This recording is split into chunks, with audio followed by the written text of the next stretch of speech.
رب اشرح لي صدري ويسر لي امري واحلل عقدة من لساني يفقهوا قولي اللهم ربنا الهمنا رشدنا واعذنا من شرور انفسنا اللهم ارنا الحق حقا وارزقنا اتباعه وارنا الباطل باطلا وارزقنا اجتنابه اللهم ارحمنا بالقرآن العظيم واجعله لنا اماما ونورا وهدى ورحمة اللهم ذکرنا منہ ما نسینا وعلمنا منہ ما جہلنا وارزقنا تلاوتہ آناء اللیل وآناء النہار واجعلہ لنا حجتا یا رب العالمین آمین۔ سورہ تحریم کے بارے میں 4 تمہیدی امور پر ہماری 3 نشستیں صرف ہو چکی ہیں۔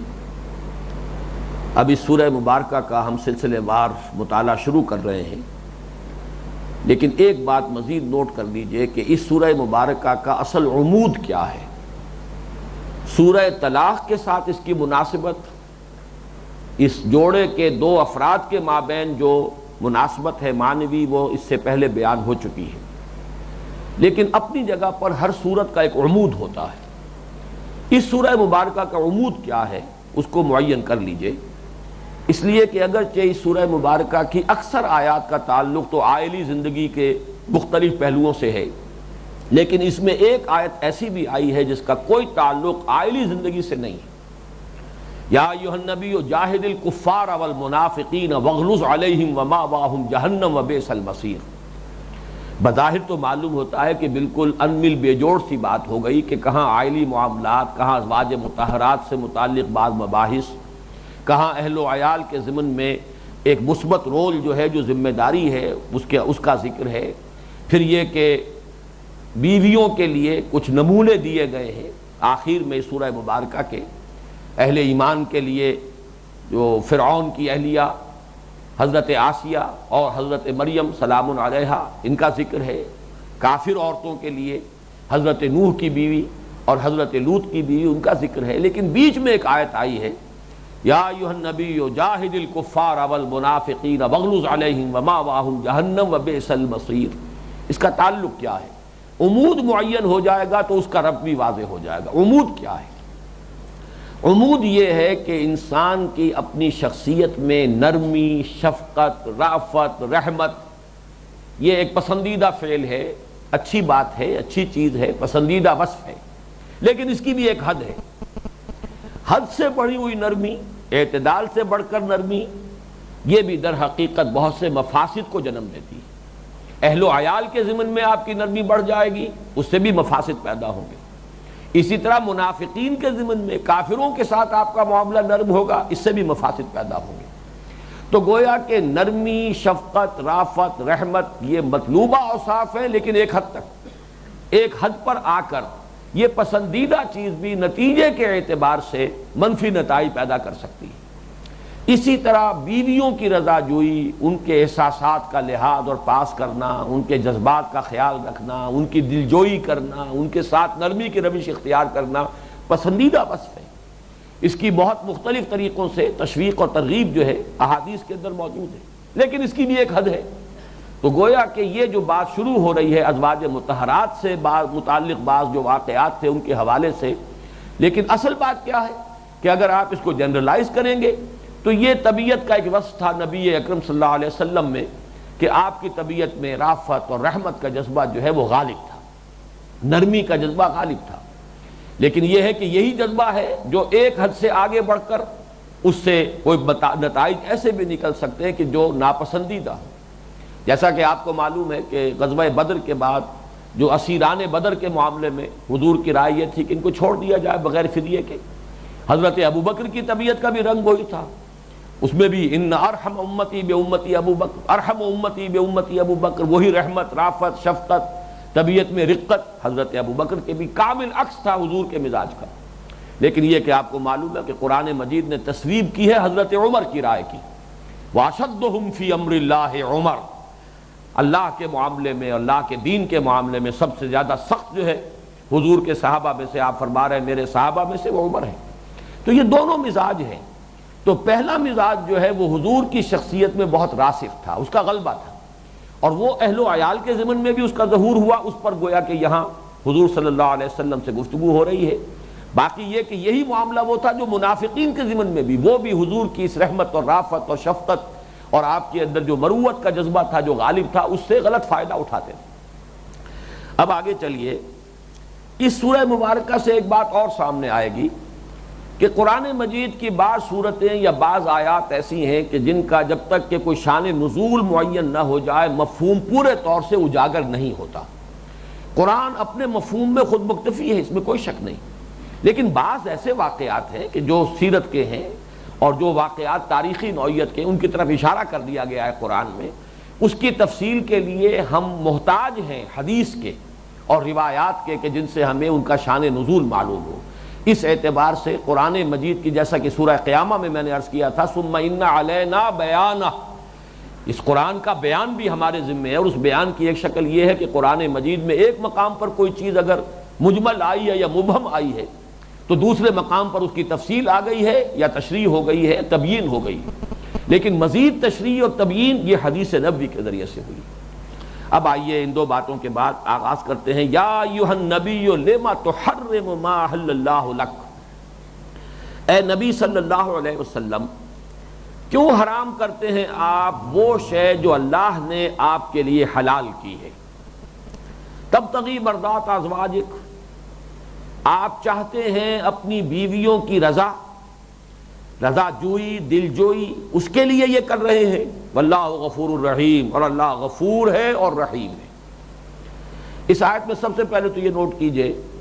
لما تحرم بظاہر تو ایک سوال ہے، لیکن جیسا کہ میں نے بارہ عرض کیا ہے، استفہام جو ہے وہ مختلف چیزوں کے لیے آتا ہے۔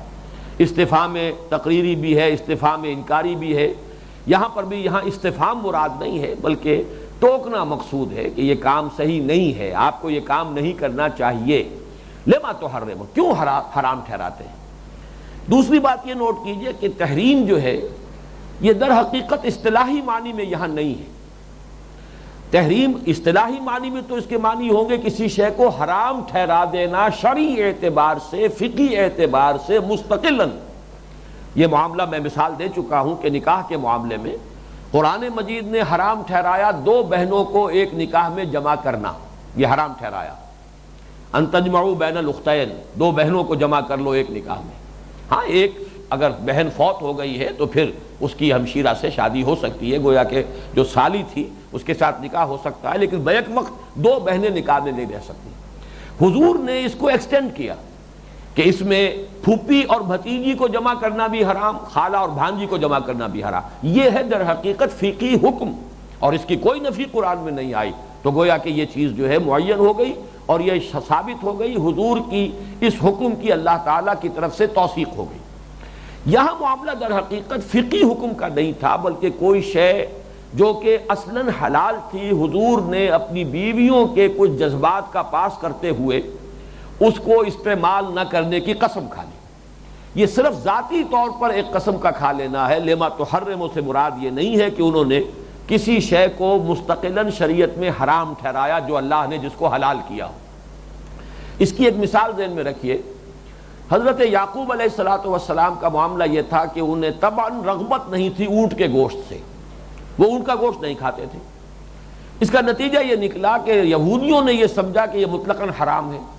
اور اسی پر پھر اعتراض کیا گیا شریعت محمدی پر یہود کی جانب سے صلی اللہ علیہ وسلم کہ ایک حرام چیز جو چلی آ رہی تھی شریعت کے اندر، کہتے تو یہ ہے کہ وہی شریعت ہے موسیٰ کی شریعت، وہی اصلاً تو اسی کی گویا کا تسلسل ہے، لیکن یہ تو ہمیشہ سے حرام شے ہے، اس کو حلال کیسے ٹھہرا دیا؟ تو قرآن مجید نے اس پر چیلنج کیا، لاؤ تورات، کہاں لکھا ہوا ہے کہ وہ حرام ہے؟ یہ تو اصل میں یعقوب نے علیہ السلام چونکہ طبعاً رغبت نہیں تھی، اس کو استعمال نہیں کیا تو لوگوں نے سمجھا یہ حرام ہے۔ تو اس میں نبی کی طرف سے اس بات کا امکان تھا کہ چاہے انہوں نے تو محض اپنے ذاتی استعمال نہ کرنے کی کسی شے کی قسم کھائی ہے، لیکن مغالطہ یہ ہو جائے کہ اسی کی بنا پر لوگ جو ہے، امت جو ہے، وہ اسے کوئی شرعی حکم سمجھ لیں۔ اس اعتبار سے معاملہ جو ہے وہ زیادہ قابل گرفت ہو گیا۔ لما تحرم ما احل اللہ لک تبتغی مرضات ازواجک، آپ چاہتے، ابتغاء کہتے ہیں کسی شے کو حاصل کرنے کی کوشش، یہ گویا کہ سبب ہے۔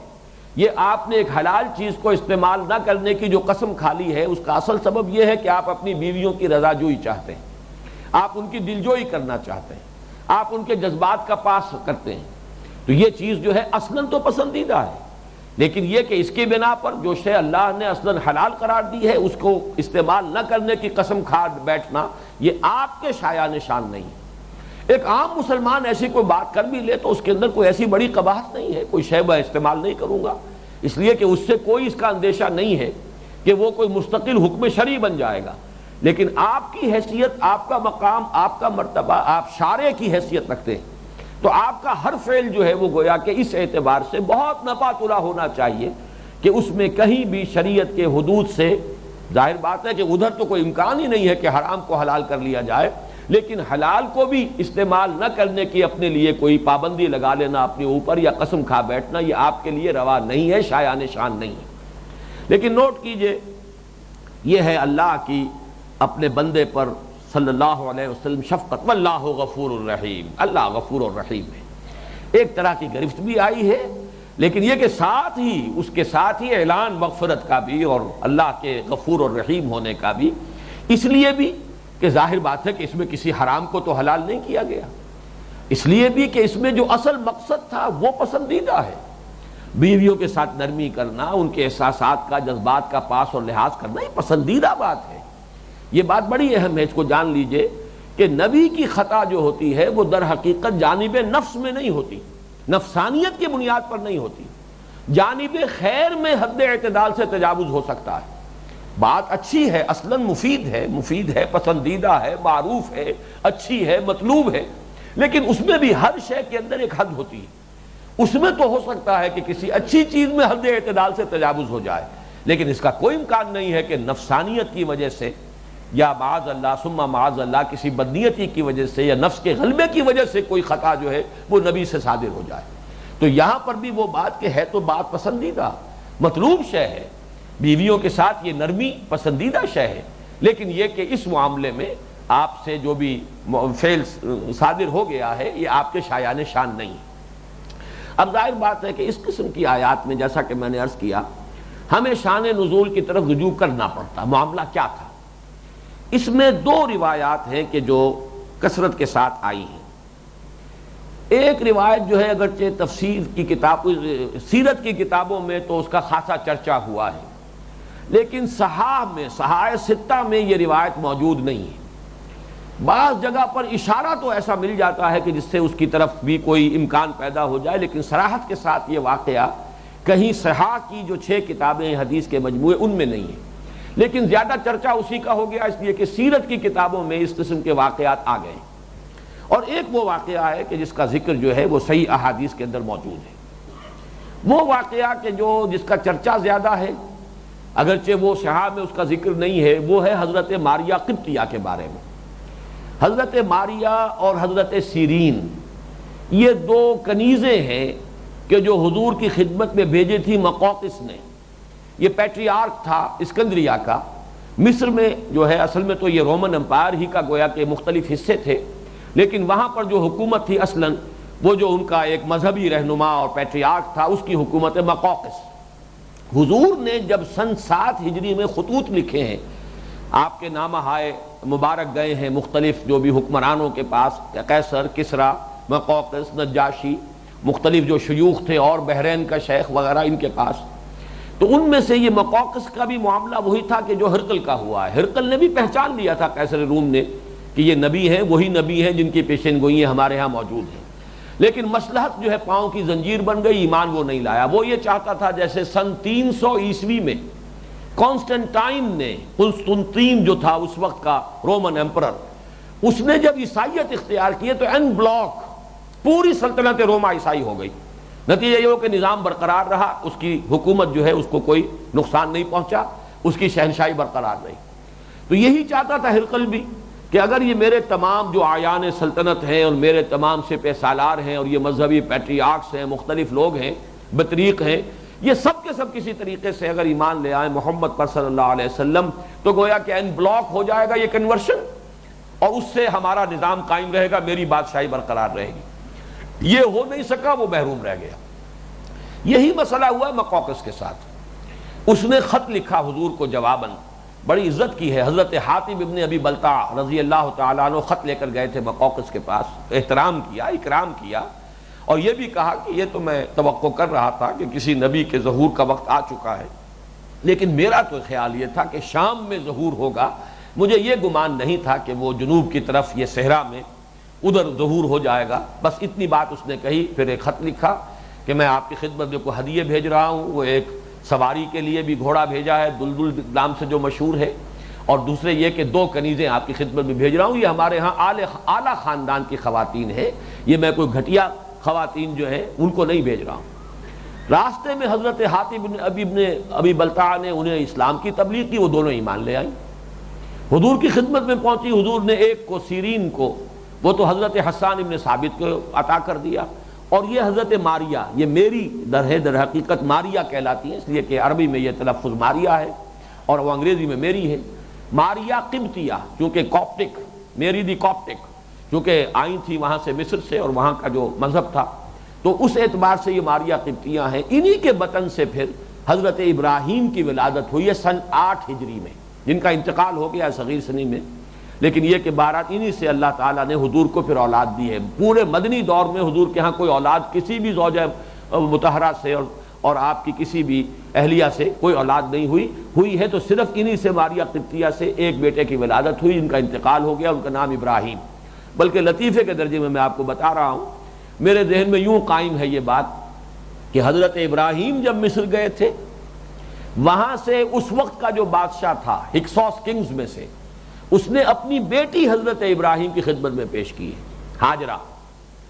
اور ان کے بطن سے پھر حضرت اسماعیل ہوئے ہیں. ان کی اولاد میں حضور ہیں صلی اللہ علیہ وسلم. پھر حضور کے ہاں وہیں سے مصر سے یہ حضرت ماریہ قبطیہ آ رہی ہیں، اور ان کے بطن سے جو بیٹا ہوا ان کا نام ابراہیم ہے. یہ ایک طرح سے یوں سمجھیے کہ ایک سرکل مکمل ہوتا ہے، لیکن یہ صرف ایک لطیفے کے درجے میں ہے. اور انہی کے بارے میں حضور کا یہ قول ملتا ہے کہ لو عاش ابراہیم لکان نبیا، اگر ابراہیم زندہ رہتے تو وہ نبی ہوتے. اس کو بعض قادیانی جو ہے استعمال کرتے ہیں دلیل کے طور پر ختم نبوت کے خلاف، کہ حضور نے جب یہ فرمایا ہے کہ لو عاش ابراہیم لکان نبیا، تو اس سے تو ثابت ہو گیا کہ نبوت کا سلسلہ ختم نہیں ہوا. اس پر مجھے ایک مرتبہ بڑی کنفرنٹیشن کی کیفیت ہو گئی تھی. ٹورنٹو میں ایک صاحب سے گفتگو ہو رہی تھی، قادیانی ایک شخص تھا. وہ جب کج پیسی پر اتر آیا تو اللہ نے فوراً جواب سجھا دیا. مجھے اللہ کا شکر ہے، فبہت الذی کفر والی کیفیت اس کی ہو گئی تھی. میں نے کہا لا کے ساتھ ہے، جب شرطیہ کلام آتا ہے تو قرآن مجید میں یہ آیت بھی موجود ہے کہ اگر اللہ کا کوئی بیٹا ہے تو میں سب سے پہلے اس کو پوجوں گا. تو یا تو یہ کہ اس میں پھر ثابت کیجئے کہ حضور کے لیے شرک کا بھی امکان ہے، لیکن یہاں تو اصل میں کسی شے کی نفی کی شدت کے لیے بات کہی جاتی ہے. اگر ایسا ہوتا تو میں یہ کرتا، لیکن یہ کہ اس کا کوئی امکان نہیں. نہ وہاں کوئی امکان تھا کہ اللہ کے کوئی بیٹا ہو اور حضور اس کو پوجے، نہ یہاں اس کا کوئی امکان تھا کہ حضرت ابراہیم زندہ رہتے اور وہ نبی ہوتے. لیکن یہ کہ اس کو صرف دلیل بنا لینا کسی طرح صحیح نہیں. بہرحال یہ معاملہ پیش آیا حضرت ماریہ قبطیہ کے بارے میں بعض روایات کے اعتبار سے کہ باری تھی حضرت حفصہ کی رضی اللہ تعالی عنہ. حضور جب ان کے حجرے میں گئے ہیں تو وہ کہیں نہیں تھیں، گئی ہوئی تھیں. حضرت ماریہ وہاں آ گئیں، حضور نے مقاربت کر لی.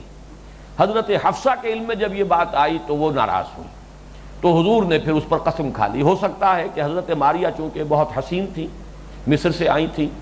حضرت عائشہ کہتی ہیں کہ حضور کی کسی اور بیوی سے مجھے غیرت کا احساس نہیں ہوا، لیکن یہ کہ ماریہ کے آنے کو میں نے بھی محسوس کیا، اس لیے کہ وہ نہایت حسین و جمیل تھی. تو یہ ایک احساس ہے خواتین کا، ایک فطری اور طبیعی احساس ہے، اس میں کوئی بات جو ہے قباحت والی نہیں ہے. تو ہو سکتا ہے کہ سبھی کے ذہنوں میں ایسی بات ہو اور حضور نے پھر قسم کھا لی ہو کہ میں ماریہ سے، یعنی ماریہ قبطیہ سے اب یہ تعلق جو ہے، تعلق ازدواج یا جو بھی زن و شو کا معاملہ ہے وہ میں نہیں کروں گا. ایک رائے یہ ہے روایت کے اعتبار سے کہ بیویوں کی رضا جوئی کے لیے تبتغی مرضات ازواجک، ایک شے کہ جو حلال ہے، جیسا کہ میں اس سے پہلے بیان کر چکا ہوں، ما ملکت ایمانکم، یہ مستقل ایک ہے شعبہ کے قرآن مجید میں، جو ہمارا پہلا درس تھا اس تیسرے حصے کا، اس میں بھی دونوں مقامات پر آیا ہے. الا علی ازواجہم او ما ملکت ایمانہم فانہم غیر ملومین، تو اس میں ملامت کا کوئی پہلو ہے نہیں. دوسرا معاملہ جو ہے وہ زیادہ جو ہے روایات کے اعتبار سے قوی ہے، اور وہ معاملہ ہے حضور کا ایک معمول تھا کہ عصر اور مغرب کے درمیان آپ ایک چکر لگاتے تھے تمام ازواج مطہرات سے مزاج پرسی کے لیے۔ اب فرض کیجئے 7 8 9 بھی ایک وقت جو ہے حضور کے عقد میں رہی ہیں، تو یہ کہ اب باری تو آ رہی ہے، 9ویں دن آئے گی، شب باشی کا معاملہ، لیکن روزانہ ایک ملاقات، مختصر ملاقات، تو آپ عصر مغرب کے درمیان چند منٹ کے لیے تمام ازواج کے ہاں جاتے تھے۔ اس میں ایسا ہوا کہ ایک مرتبہ حضرت زینب بنت جحش رضی اللہ تعالی عنہا کے ہاں کہیں سے شہد آ گیا، وہ شہد حضور کو پیش کیا، انہوں نے تناول فرمایا، اس میں کچھ معمول سے زیادہ وقت لگ گیا۔ اس پر اب وہ رشک تو ہے، بہرحال حضور کے ازواج مطہرات بھی آخر عورت تھیں، عورتوں کے اندر رشک تو ہوتا ہے کہ یہ معمول کے خلاف حضور نے حضرت زینب کے ہاں زیادہ وقت جو ہے لگانا شروع کر دیا ہے۔ کئی دن متواتر ایسا ہو گیا کہ وہ شہد پیش کرتی ہیں، یہ شہد کھا رہے ہیں، حضور تناول فرما رہے ہیں، نتیجتاً وقت زیادہ لگ گیا۔ تو حضرت عائشہ اور حضرت حفصہ رضی اللہ تعالی عنہما، حضرت عائشہ حضرت ابوبکر کی صاحبزادی ہیں، حضرت حفصہ یہ حضرت عمر کی صاحبزادی ہیں، اور جو مقام اور مرتبہ صحابہ میں ان دونوں کا ہے صاحبین، اس لیے کہ وہ تو معاملہ جو ہے گویا کہ دائیں بائیں جو ہے حضور کے ہمیشہ یہی ہوتے تھے۔ حضور جب بھی فرماتے ہیں ذہب تو انا و ابو بکر و عمر، میں گیا وہاں اور ابو بکر بھی گئے، عمر بھی گئے، تو ہر جگہ پر یوں سمجھیے کہ نائبین کی حیثیت ان دونوں کو حاصل تھی۔ اس کی بنا پر ان دونوں کو گویا کہ ازواج مطہرات میں بھی کچھ ایک رتبہ حاصل تھا، انہیں خود بھی احساس ہوگا اور دوسری ازواج کو بھی احساس ہوگا۔ اس اعتبار سے ان دونوں نے یہ آپس میں طے کیا کہ جب حضور ہمارے یہاں آئیں گے تو ہم یہ کہہ دیں گے کہ آپ کے منہ سے کچھ بو آ رہی ہے۔ اصل میں شہد جو ہے اس کا معاملہ ہوتا یہ ہے کہ جس علاقے کا شہد ہوگا وہاں جو جڑی بوٹیاں ہوتی ہیں اور اسی سے شہد کی مکھیاں جو ہیں وہ اب کشید کر رہی ہیں، تو اس کی کوئی نہ کوئی جو ہے، اگر کسی میں کوئی ہیک جسے ہم کہتے ہیں، کوئی بسان یا کوئی اس طرح کی ہلکی سی کوئی بو ہے تو وہ شہد میں بھی آ جاتی تھی۔ تو مغافیر ایک بوٹی کا نام ہے، اور اس سے جو شہد کشید ہوتا تھا یا اس علاقے سے جو شہد آتا تھا اس میں وہ ہلکی سی بسان ہوتی تھی، تو غالباً یہ شہد جو ہے اسی نوعیت کا تھا۔ تو ان دونوں نے کہا کہ ہم یہ کہیں گے، تو جب یہ بات ہوئی تو حضور نے قسم کھا لی کہ یہ معاملہ اس طرح سے ہوتا رہا، میں قسم کھاتا ہوں کہ وہ شہد استعمال نہیں کروں گا۔ بہرحال یہ دونوں واقعات جو ہیں یہ دونوں کا ہی امکان موجود ہے۔ جیسا کہ میں نے عرض کیا صحاب ہے تو یہ دوسری روایت ہے، پہلی نہیں ہے۔ البتہ بعض روایات میں اشارہ ایسا نکلتا ہے کہ جس سے اس کی طرف بھی کچھ نہ کچھ اس کے اندر بھی وزن پیدا ہو جاتا ہے۔ دونوں چیزیں اصلاً مباح، اس پر جب حضور نے قسم کھا لی تو اب گویا کہ اللہ تعالیٰ کی طرف سے یہ آپ کو ٹوکا جا رہا ہے، یا ایھا النبی لما تحرم ما احل اللہ لک تبتغی مرضات ازواجک واللہ غفور الرحیم، اے نبی کیوں آپ حرام کر رہے ہیں؟ اب یہاں میں اضافہ کر رہا ہوں اپنے اوپر، اس لیے کہ یہ حرام کر دینا جو ہے مستقل شریعت کے ضابطے اور قانون کے اعتبار سے نہیں تھا، کیوں اپنے اوپر حرام کر رہے ہیں وہ شے ما احل اللہ لک جو اللہ نے آپ کے لیے حلال کی ہے۔ مل کے یمین سے تمتع کرنا یہ بھی جائز ہے، حلال ہے، فإنہم غیر ملومین۔ اسی طریقے سے یہ شہد کا کھانا یہ بھی حلال شے ہے، اس کا استعمال کرنا اس پر کوئی پابندی نہیں ہے، لیکن یہ کہ چونکہ ایک تو یہ کہ شفقت حضور کا مقام، پھر خاص طور پر یہ کہ جذبہ محمود ہے، تبتغی مرضات ازواجک، یہ جذبہ جو ہے یہ کوئی ناپسندیدہ نہیں ہے بلکہ جذبہ محمود ہے، لیکن صرف یہ کہ تھوڑا سا حد اعتدال سے تجاوز ہو گیا ہے۔ واللہ غفور الرحیم، اللہ غفور الرحیم ہے۔ قد فرض اللہ لکم تحلۃ ایمانکم،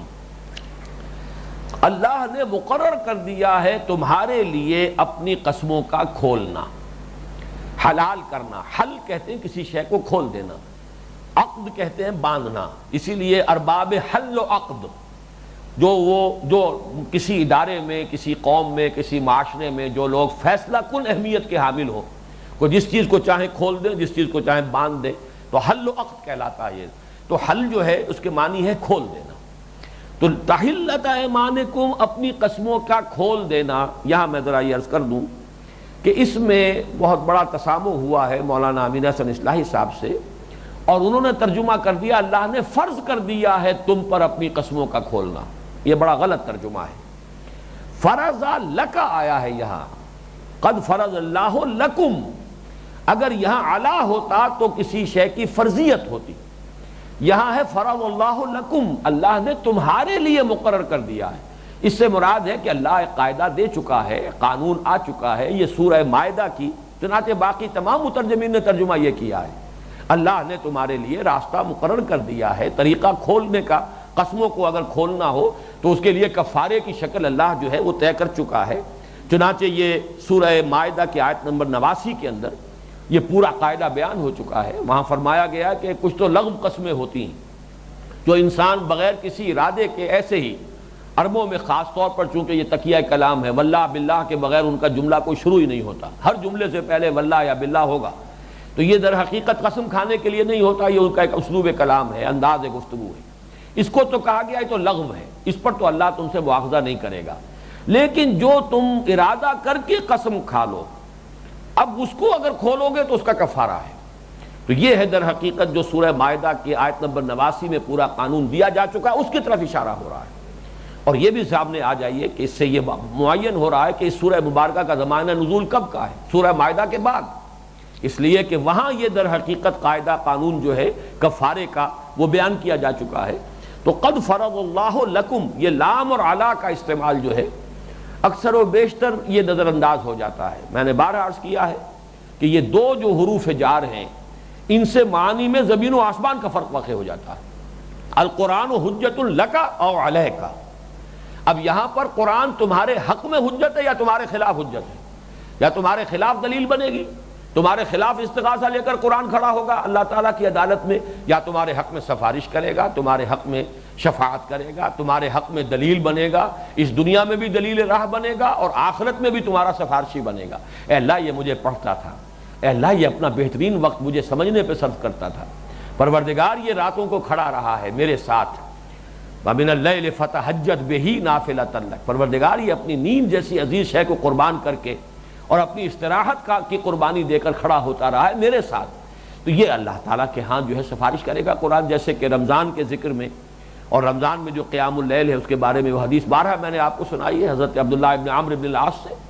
الصیام والقرآن یشفعان للعبد، یہ دونوں اللہ تعالیٰ کے ہاں انسان کے لیے، بندے کے لیے شفاعت کریں گے۔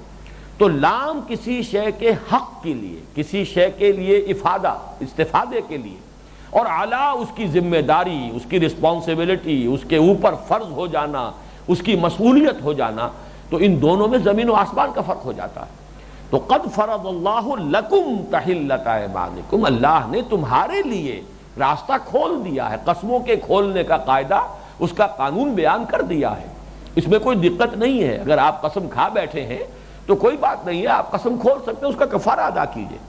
واللہ مولاکم وہو العلیم العلیم الحکیم، اللہ تم سب کا مولا ہے، اللہ تمہارا پشت پناہ ہے، تمہارا حامی ہے، خیر خواہ ہے، مددگار ہے۔ یہ لفظ مولا جو ہے عربی زبان کا، واقعہ یہ ہے کہ ہماری زبان کے یہ سارے الفاظ جو میں نے استعمال کیے ہیں جمع کیے جائیں تب کہیں جا کے یہ مفہوم جو ہے اس سے ادا ہوتا ہے لفظ مولا کا۔ تو ہوا مولاکم، تمہارا مددگار، تمہارا حامی، تمہارا پشت پناہ، تمہارا خیر خواہ۔ اور اس میں اشارہ کیا جا رہا ہے کہ اللہ تعالیٰ گرفت بھی کرتا ہے اگر، تو اس کی گرفت بھی تمہاری مصلحت کے لیے۔ اللہ نے تم پر کوئی ذمہ داریاں ڈالی ہیں تو اس میں بھی تمہاری مصلحت ہے، اللہ نے کوئی چیزیں حرام کر دی ہیں تمہارے لیے تو اس میں بھی تمہاری بہتری ہے۔ اللہ تعالیٰ تو غنی ہے، واللہ غنی عن العالمین، تمام جہانوں سے وہ بے پرواہ ہے، وہ بے نیاز ہے، اسے کوئی احتیاج نہیں ہے۔ واللہ مولاکم وہو العلیم الحکیم، وہ علیم اور حکیم ہے، جو بھی اس نے احکام دیے ہیں شریعت کے، جو بھی اس نے نظام دیا ہے تمہیں، چاہے وہ آئلی نظام ہو، چاہے وہ معاشرتی نظام ہو، چاہے وہ جو معاشی احکام ہیں حلت اور حرمت کے، وہ سب کے سب جو ہے اللہ تعالیٰ کے علم کامل کی بنیاد پر ہیں، اللہ تعالیٰ کی حکمت بالغہ کی بنیاد پر ہیں۔ علم کامل اور حکمت بالغہ، ان دونوں کو سمجھنا چاہیے کہ منبع اور سرچشمہ ہے ان احکام شریعت کا۔ تو قد فرض اللہ لکم تحلۃ ایمانکم واللہ مولاکم وہو العلیم الحکیم، وہ علیم ہے اور حکیم ہے۔ اب آئیے تیسری آیت کی طرف۔ وَإِذْ أَسَرَّ النَّبِيُّ إِلَىٰ بَعْضِ أَزْوَاجِهِ حَدِيثًا، اور جب کہ ایک بات راز کے طور پر کہی نبی نے اپنی ازواج میں سے کسی کو، بعض ازواجہ حدیثہ، ایک بات یہاں ذرا نوٹ کر لیجئے، یہ اسرہ یسر اسراراً، کیونکہ میرا یہ نام ہے اس کے حوالے سے ذرا اس کی تھوڑی سی وضاحت ہو جائے۔ اسرہ یہاں آیا ہے الا، اسرہ اگر بغیر الا کے ہوگا تو کسی شے کو چھپانا، اسرہ الا کسی کو کچھ چھپا کر بتانا، بطور راز بتانا، خفیہ طور پر بتانا۔ تو اسرار کا جو لفظی معنی ہے وہ یہی ہے، کسی شے کو چھپانا یا کسی شے کو بطور راز کسی کو بتانا، خفیہ طریقے پر کسی کو اطلاع دینا بطور راز کے۔ لیکن اس میں ایک بات یہ ہے کہ یہ ان چند الفاظ میں سے عربی زبان کے کہ جن میں دو مفہوم متضاد بیک وقت موجود ہوتے ہیں۔ لفظ اسرار کا اصل مفہوم تو یہی ہے، لیکن جو باب افعال کا خاصہ ہے، سلب ماخذ اسے کہتے ہیں، جیسے فلوس پیسہ، افلاس کہتے ہیں پیسہ نہ ہونے کو، اسی طریقے سے طاقت، اطاقت کہتے ہیں کسی کی طاقت نہ ہونے کو، اطاقت باب افعال سے جب آئے گا، وَعَلَى الَّذِينَ يُطِيقُونَهُ فِدْيَةٌ طَعَامُ مِسْكِينٍ، اگر وہ لوگ جو ہے روزہ رکھنے کی طاقت نہیں رکھتے، چاہے وہ مرض کی وجہ سے ہے، چاہے یہ شیخ فانی ہے، اتنا بوڑھا ہو چکا ہے، اتنا ضعیف ہے کہ اس بات کا اندیشہ ہے کہ روزہ رکھے گا تو کہیں اس کی موت واقع نہ ہو جائے، تو وہاں پہ یطیقون در حقیقت اس معنی میں آیا ہے کہ جن کے اندر یہ کیفیت موجود نہیں ہے، طاقت نہیں ہے، تحمل نہیں کر سکتے روزے کا۔ تو اطاقت جو ہے باب افعال سے آیا ہے سلب ماخذ کے طور پر۔ اسی طرح اسرار کے معنی ہے کسی راز کا فاش کر دینا، یہ بھی اس مفہوم بیک وقت موجود ہے۔ یہ ایک زمانے میں جب وہ سن 82-83 کا معاملہ ہے، میرے سے متعلق بہت سی کنٹروورسیاں پریس میں، نہ صرف اس ملک کے پریس میں بلکہ انٹرنیشنل پریس میں بھی بہت سی باتیں چل رہی تھیں۔ اس وقت میرے نام پر بھی ایک بحث چھیڑ دی گئی تھی یہاں اخبارات میں، تو اس وقت پھر خود مجھے جو ہے تحقیق کرنی پڑی۔ تو لسان العرب کو جب میں نے کھول کر دیکھا تو پھر مجھے ایک طرح کی خوشی ہوئی کہ یہ تو لفظ بہت جامع ہے جو اللہ نے مجھے نام کے طور پر اپنے والدین کے ذریعے سے عطا کیا ہے، کہ اس میں دونوں معنی موجود ہیں، خفیہ بھی بتانا اور علن اعلان بتانا، راز کو فاش کر دینا۔ اس راز کو ایک مرد قلندر نے کیا فاش، تو راز کا فاش کر دینا جو ہے وہ بھی اس لفظ کے مفہوم میں داخل ہے۔ بہرحال یہاں یہ لفظ آیا ہے اذ اسر النبی الی بعض ازواجہ حدیثا۔ ایک اور واقعہ ہو رہا ہے، اور اس واقعے کے پس منظر میں بھی یہ ہے کہ حضور کی نرمی، شفقت، رافت، رحمت کی وجہ سے ازواج مطہرات میں ایک ایسی کیفیت پیدا ہو گئی تھی۔ میں بہت محتاط لفظ استعمال کرنا چاہتا ہوں، اس لیے کہ مولانا مودودی نے بعض الفاظ استعمال کیے اور اس میں واقعتاً بھی ذرا ان سے یعنی بے احتیاطی ہو گئی، اور پھر بعض علماء نے ان کے خلاف مورچہ لگایا انہی الفاظ پر۔ ایک تو انہوں نے لفظ شوخی استعمال کر لیا کہ حضرت عائشہ یا اور دوسری بعض ازواج جو ہیں وہ کچھ شوخی برت لیتی تھی حضور کے ساتھ۔ ایک لفظ زبان درازی بھی استعمال کر لیا۔ زبان درازی کا لفظ میرے نزدیک شوخی کا لفظ جو ہے وہ تو اتنا ثقیل یا نامناسب نہیں ہے، اس لیے کہ ہمیں اصل میں سمجھنا چاہیے کہ یہ معاملات جو ہوتے ہیں گھریلو زندگی کے اندر، شوہر اور بیوی کے معاملات، میں نے یہ کئی مرتبہ بات بیان کی ہے کہ ہمارا جو رشتہ ہے حضور کے ساتھ، ہم اس پر قیاس نہیں کر سکتے صحابہ کے رشتوں کو۔ ہمارا تو ایک ہی رشتہ ہے، آپ اللہ کے رسول، ہم آپ کے امتی، اور تو دوسرا رشتہ کون سا ہے؟ لیکن صحابہ کا کیا تھا؟ حضرت ابوبکر امتی بھی ہے، خسر بھی ہے، خسر باپ کی جگہ ہوتا ہے۔ حضرت عمر امتی بھی ہے اور خسر بھی ہیں۔ حضرت عباس امتی ہونے کی حیثیت سے حضور کے تابع ہیں، تابع فرمان ہیں، اطاعت لازم ہے، جو بھی امتی کا کام ہے وہ کرنا ہے، لیکن چچا ہونے کے اعتبار سے باپ کے درجے میں۔ حضرت حمزہ چچا بھی ہیں۔ تو یہ جو رشتے تھے وہاں پر یہ بھی تو بالفعل موجود تھے، اس لیے کہ اس وقت تو حضور صرف رسول اللہ کی حیثیت سے نہیں تھے، بلکہ جب آپ بنفس نفیس موجود تھے تو وہ محمد ابن عبداللہ کی حیثیت سے بھی موجود تھے۔ اس حیثیت سے رشتے تھے۔ یہ رشتہ جو ہے چچا بھتیجے کا، یہ رشتہ جو خسر داماد کا ہے، یہ محمد ابن عبداللہ کے ساتھ ہے، یہ محمد الرسول اللہ کے ساتھ نہیں ہے۔ اسی لیے سورہ حجرات میں ہم چل کر پڑھیں گے آیت وَاعْلَمُوا أَنَّ فِيكُمْ رَسُولَ اللَّهِ، اے مسلمانوں پیش نظر رکھو اس بات کو، چاہے یہ تمہارے بھتیجے ہیں، چاہے یہ تمہارے داماد ہیں، اور اے نبی کی بیویوں چاہے یہ تمہارے شوہر ہیں، لیکن ان کی یہ حیثیت ہمیشہ سامنے رکھو کہ یہ اللہ کے رسول ہیں۔ کہیں ایسا نہ ہو کہ دوسری حیثیتوں کی وجہ سے تم کچھ ایسا طرز عمل اختیار کر لو جس سے وہ طرز عمل مجروح ہو جائے کہ جو بحیثیت ایک امتی کے ہونا چاہیے۔ تو یہ معاملہ جو ہے صحابہ کرام کے لیے اور جو آپ کے زیادہ قریبی قرابت دار تھے ان کے اعتبار سے بڑا نازک معاملہ تھا۔ تو اب شوہر اور بیوی کا معاملہ ایسا ہوتا، آخر بیوی ہے، ان کا جو تعلق ازدواجی ہے، ان کا جو بھی آپس کا جو تعلقات ہیں، آخر وہ سارے کے سارے ان کے کچھ تقاضے ہیں، دل جوئی بھی ہے، اور جیسا کہ میں بارہ عرض کر چکا ہوں گھریلو زندگی کے اندر محبت کی چاشنی مطلوب ہے، دلداری، دل جوئی یہ مطلوب ہے، پسندیدہ ہے۔ حضرت عائشہ فرماتی ہیں کہ حضور ہمارے مابین بیٹھے ہوتے تھے، پیار محبت کی باتیں ہوتی تھی، جو ہمارا تصور خشک زاہد خشک کا ہے، حضور کی آئلی زندگی اس طرح کی نہیں تھی، بلکہ اس میں باہمی محبت کا، دلجوئی کا، یہ سارے معاملات جو ہیں تمام و کمال موجود تھے۔ اس کی بنا پر کسی بیوی کا کوئی طرز عمل کسی وقت ایسا ہو جانا جس کو ہم شوخی کے لفظ سے تعبیر کریں، یا یہ کہ اگر بہت ہی محتاط رہنا ہے تو غیر محتاط رویہ ہو جانا، یہ گویا کہ یہ بالکل قرین قیاس ہے، یہ بعید از قیاس نہیں۔ لیکن یہ چیز بھی در حقیقت ایک حد تک تو ہو سکتی تھی جو گوارا کی جا سکے، لیکن ایک معاملے میں جو طرز عمل سامنے آیا ہے وہ ایسا تھا کہ جس پر گرفت کی جا رہی ہے۔ پہلے گرفت کی گئی حضور پر، یا ایھا النبی لما تحرم ما احل اللہ لک تبتغی مرضات ازواجک۔ اب یہاں پر گرفت ہو رہی ازواج مطہرات پر کہ حضور کی نرمی کی وجہ سے، شفقت کی وجہ سے، رافت و رحمت کی وجہ سے، پیار محبت کی وجہ سے ان میں اگر کچھ انداز ایسا ہو رہا تھا، جیسے ہمارے ہاں کہا جاتا ہے ناز والے نیاز کیا جانے۔ اب ایک انداز ہوتا ہے بیوی کا، بیوی کسی وقت جو ہے ناراض بھی ہو جاتی ہے شوہر سے، کبھی کوئی آپس میں جس کو آپ روس جانا کہتے ہیں، روٹھ جانا، یہ بھی ہو جاتا ہے۔ یہ آخر گھریلو زندگی میں سارے معاملات ہوتے ہیں، شوہر روٹھ گیا ہے، یہ کبھی بیوی جو ہے کسی درجے میں کوئی چیز جو ہے وہ گراں گزری ہے تو طبیعت میں اس کے وہ رد عمل پیدا ہو گیا، یہ نارمل معاملات ہیں انسانی زندگی کے، اور ہمیں حضور کی زندگی کو بھی اسی پر رکھنا چاہیے کہ آپ نے ایک مکمل انسان کی حیثیت سے زندگی بسر کی ہے، مکمل ترین انسان، یعنی انسان کے جو بھی تقاضے ہو سکتے ہیں بھرپور طریقے پر محمد الرسول اللہ صلی اللہ علیہ وسلم کی حیات طیبہ اور سیرت مطہرہ میں نظر آتے ہیں۔ بلکہ یہاں میں اشارہ کر دوں کہ شاہ ولی اللہ دہلوی رحمۃ اللہ علیہ نے، یہ میرا جو اس جمعے کو مضمون چھپا تھا کل ہی، اس میں اس کی طرف اشارہ موجود ہے نوائے وقت میں، کہ انہوں نے کچھ اقسام بیان کی ہیں لوگوں کی۔ یہ تو چونکہ میں بہت ہی تفصیل کے ساتھ بات واضح کر چکا ہوں، لہذا اس میں مجھے اس وقت زیادہ وضاحت کی ضرورت نہیں ہے کہ انسانی شخصیت دو شخصیتوں کا مجموعہ ہے، ایک اس کا روحانی وجود، ایک اس کا حیوانی وجود۔ شاہ ولی اللہ نے اس کے لیے ملکیت اور بہیمیت یہ الفاظ استعمال کیے۔ ملک فرشتہ، ہمارا روحانی وجود جو ہے وہ گویا کہ ملکیت ہے ہمارے اندر، اور ہمارا جو حیوانی وجود ہے بہیمیت، بہائم کہتے ہیں حیوانوں کو، تو گویا کہ انسان میں یہ دونوں چیزیں موجود ہیں، ملکیت اور بہیمیت۔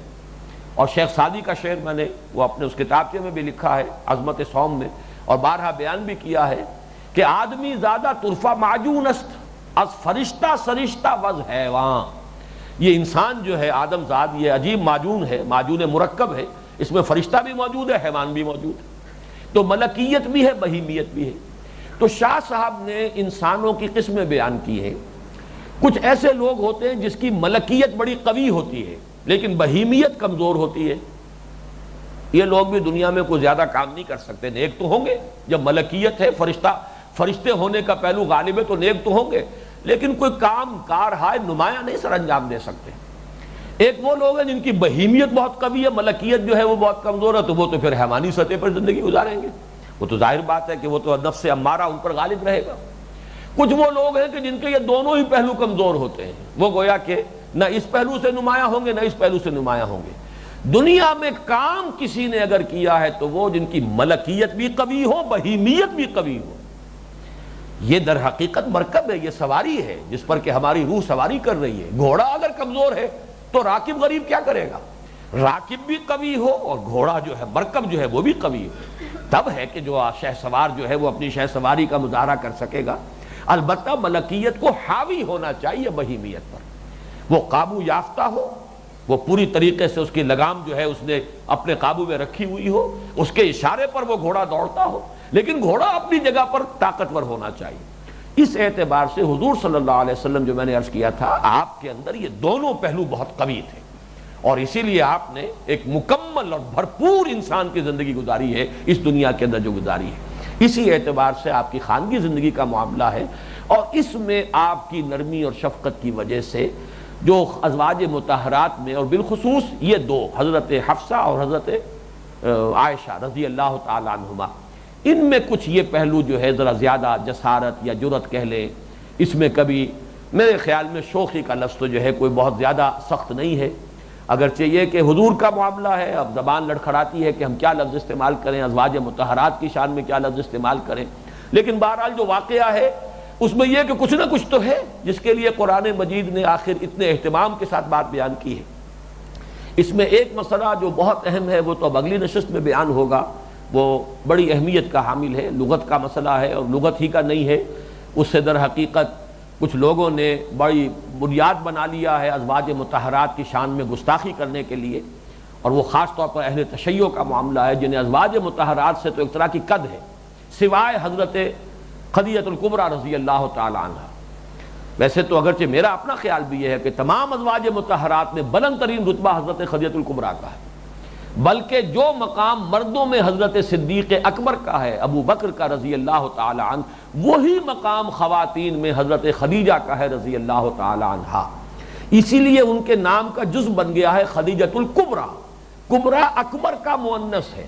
صدیق اکبر اور الصدیقۃ الکبریٰ۔ لیکن یہ کہ بہرحال باقی ازواج کا اپنا اپنا مقام ہے۔ حضرت عائشہ کا بہت بلند مقام ہے، فقہائے صحابہ میں ان کا شمار ہے، معلمہ امت ہیں وہ، اور عائلی اور خانگی زندگی سے متعلق تو شریعت کے سارے احکام جو ہیں اکثر و بیشتر انہی سے مروی ہیں، اور پوری امت کی گویا کہ وہ معلمہ ہے۔ لیکن یہ کہ اہل تشیع کو چونکہ حضرت عمر سے بہت شدید قد ہے تو حضرت حفصہ سے بھی اتنی ہے، حضرت عائشہ چونکہ حضور کی بہت محبوب بیویوں میں سے تھیں، اور حضرت فاطمہ حضور کی صاحبزادی ہیں، اور یہ ہو جاتا ہے عمر کا زیادہ فرق و تفاوت ہے نہیں، تو کچھ نہ کچھ معاملہ گھریلو معاملات کا ہر انسان کو تجربہ ہے، کچھ نہ کچھ جو ہے اس میں فرکشن پیدا ہو جاتی ہے، وہ تھی موجود، اس بنا پر حضرت عائشہ سے بھی بہت دشمنی ہے۔ لیکن یہ کہ وہ تو بعد میں آئے گا، اس وقت صرف یہ ترجمہ کر لیجئے، وَإِذْ أَسَرَّ النَّبِيُّ إِلَىٰ بَعْضِ أَزْوَاجِهِ حَدِيثًا، اور یاد کرو جب کہ بطور راز بتائی ایک بات نبی نے اپنی بیویوں میں سے کسی کو، ایک کو، فَلَمَّا نَبَّأَتْ بِهِ وَأَظْهَرَهُ اللَّهُ عَلَيْهِ، جب اس نے اس کو ظاہر کر دیا، اس بات کو، راز کو راز نہیں رکھا، فاش کر دیا، اور اللہ تعالیٰ نے اپنے نبی کو اس پر مطلع فرما دیا، اظہرہ اللہ علیہ،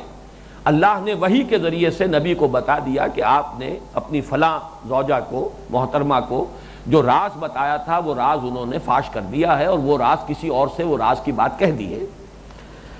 عرف بعضہ واعرض عن بعض، تو حضور نے اب ذرا ایک طرح سے جواب طلبی کے انداز میں جتلا دیا، عرف جتلا دینا، یہ بڑا صحیح ترجمہ ہے، جتلا دی کچھ بات کہ ہمیں معلوم ہو گیا ہے کہ تم نے یہ بات راز نہیں رکھی، راز فاش کر دیا ہے، لیکن پوری بات نہیں کہی، اس کا کوئی جز تھا اس کو واضح کر دیا کہ ہمارے علم میں آ گیا ہے کہ یہ بات جو ہے تم سے راز رکھا نہیں جا سکا، تم نے اس راز کو افشا کر دیا ہے، لیکن اعرض عن بعض، پوری بات بھی نہیں۔ یہ بھی حضور کی شفقت ہے کہ بہت زیادہ شرمندہ کرنے کی کوشش نہیں، بلکہ یہ کہ صرف یہ کہ اشارہ کر دیا کہ غلطی تم سے ہوئی ہے، میں نے تم سے ایک راز کی بات کہی تھی، تم نے ذرا اس کا ایک پہلو جو ہے آپ نے نمایاں کر دیا کہ یہ تم نے فاش کر دیا ہے۔ فلما نباہا بہ، جب انہوں نے اپنی ان زوجہ محترمہ کو بتا دیا، جتلا دیا کہ یہ بات جو ہے تمہاری طرف سے یہ راز فاش ہو گیا ہے، قالت من انباک ھذا، بجائے اس کے کہ شرمندگی کی کیفیت ہوتی اور ایک معذرت خواہانہ انداز ہوتا اور اس پر یعنی معافی طلب کی جاتی، فوری روش ایک تو یہ ہو سکتی تھی، ایک یہ ہے وہ انداز جسے کسی درجے میں شوخی بھی کہہ سکتے ہیں، کسی درجے میں ناز کا انداز بھی کہہ سکتے ہیں، وہ ناز والے نیاز کیا جانے، کہ انہوں نے کہا من انباک، آپ کو کس نے بتایا یہ؟ اب اس میں یہ فوری رد عمل بھی ہو سکتا ہے کہ فوراً گمان ہوا ہو کہ میں نے جن کو بتا دیا تھا، اور آگے چل کر واضح ہو جائے گا کہ وہ دوسری زوجہ محترمہ ہی کو بات بتائی تھی، یعنی راز کی بات غالباً حضرت حفصہ کو بتائی گئی جو انہوں نے حضرت عائشہ سے کہہ دی، یا حضرت عائشہ کو بتائی گئی جو انہوں نے حضرت حفصہ سے کہہ دی، یہ میں تفصیل سے بعد میں اگلی نشست میں عرض کروں گا۔ لیکن بجائے اس کے کہ معذرت خانہ انداز ہوتا، انہوں نے سوال پلٹ کر یہ کیا حضور سے، من انباک ھذا، آپ کو کس نے بتایا یہ؟ قال نبأنی العلیم الخبیر، اس میں ذرا انداز اب ناراضگی کا بھی ہے، غضب کا ہے، خشمناک انداز ہے حضور کی طرف سے، مجھے بتایا ہے اس نے جو سب کچھ جاننے والا ہے اور ہر شے سے باخبر ہے، نبأنی العلیم الخبیر۔ تو یہ انداز جو ہے اس آیت کے تیور بھی بتا رہے ہیں کہ معاملہ جو ہے کس رخ پر جا رہا ہے، لیکن بقیہ حصہ جو ہے اگلی نشست میں ہم اس کا مطالعہ کریں گے۔ بارک اللہ لی ولکم فی القرآن العظیم ونفعنی وإیاکم بالآیات والذکر الحکیم۔